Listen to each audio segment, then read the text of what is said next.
Hello friends, இன்றைக்கி நாம் சூப்பரான ஹெல்த்தியான ஒரு சப்பாத்தி தான் பார்க்க போகிறோம். அது என்னன்னு கேட்டிங்க அப்படின்னா, பாலக்கீரை தாங்க.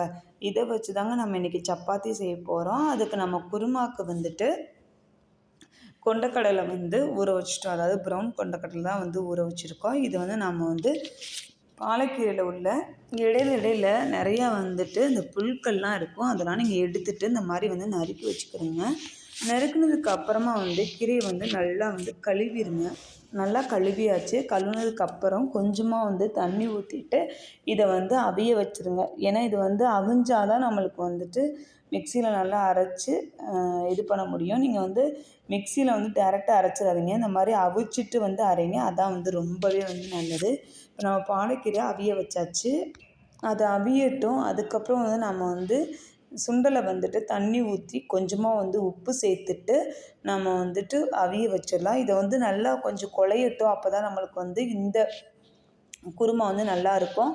இது குருமான்னு கூட சொல்ல முடியாது. ஒரு தால் மாதிரி தான் நம்ம பண்ண போகிறோம். இப்போ நம்ம உப்பை போட்டு இதை அவிய வச்சிடலாம்.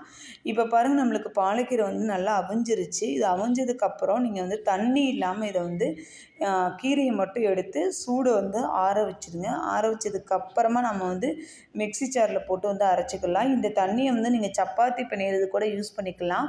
நான் அதாவது எத்தனை பேர் இருக்கீங்களோ அத்தனை பேருக்கு தகுந்தாப்பில் நீங்கள் அந்த தண்ணியை யூஸ் பண்ணிக்கலாம். இல்லை வேணாம் அப்படின்னா கூட நீங்கள் கீழே ஊற்றிடலாம். இப்போ நம்ம கொஞ்சமாக தண்ணி ஊற்றிட்டு அரைச்சாச்சு. இப்போ நம்மளுக்கு இதிலே போதும். இதுலேயே நம்ம கொஞ்சம் பெருங்காயத்தூள், கொஞ்சம் உப்பு, கொஞ்சம் ஜீரகம், இது மூணையும் போட்டுட்டு நல்லா நம்ம மாவை பிசைய போகிறோங்க. ஏன்னா உங்களுக்கு நம்ம பெருங்காயத்தூள் இதெல்லாம் ஏன் போடுறோம் அப்படின்னா, இது இன்னும் நம்மளுக்கு டேஸ்ட்டு அதிகமாக இருக்கும். ஃபஸ்ட் டைம் குழந்தைங்க சாப்பிட்றாங்க அப்படின்னா ரொம்ப ரொம்ப விரும்பி சாப்பிடுவாங்க. இப்போ நம்ம எல்லாத்தையும் சேர்த்தாச்சு. சேர்த்ததுக்கு அப்புறமா பார்த்தீங்க அப்படின்னா, நம்ம மாவு நல்லா பிசைஞ்சு எடுத்துக்கிடலாம். இப்போ நம்ம மாவு நல்லா பிசைஞ்சாச்சு. பிசைஞ்சதுக்கு அப்புறமா நீங்கள் கொஞ்சமாக எண்ணெய் ஊற்றி அதை ஊற வைங்க. அப்படி எண்ணெய் வேணாம் அப்படின்னா நீங்கள் எண்ணெய் கூட ஊற்ற வேணாம். அப்படியே ஊற வச்சுருங்க. ஒரு 1/2 hour நல்லா அந்த மாவு ஊறட்டும். அப்போ தான் நம்மளுக்கு நல்லா வரும் சப்பாத்தி. இப்போ நம்ம மாவை நல்லா ஊற வச்சுட்டு க்ளோஸ் பண்ணியாச்சு. அதாவது அடித்து பிசைஞ்சிட்டு க்ளோஸ் பண்ணியாச்சு. இப்போ நம்ம மாவை எடுத்து பார்த்தோம் அப்படின்னா அவ்வளவு சாஃப்டாக இருக்குங்க. மாவு மட்டும் இல்லை, சப்பாத்தியும் ரொம்பவே சாஃப்டாக வரும்.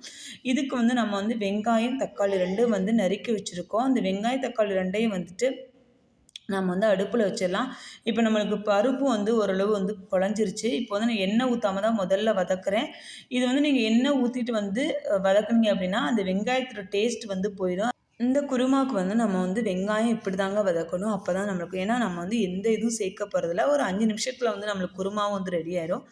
இப்போ எல்லாம் வதங்கினதுக்கு அப்புறமா எண்ணெய், கொஞ்சமாக சோம்பு, பட்டை, கருவேப்பிலை இதனாலேயும் சேர்த்து நல்லா வதக்கிக்கிறங்க. இப்போ நம்ம வதக்குனதுக்கு அப்புறமா நம்ம அந்த பருப்பு இருக்கு இல்லையா, அதை அவிய வச்சுருக்கோம் இல்லையா, அதை அதில் ஊற்றிடுங்க.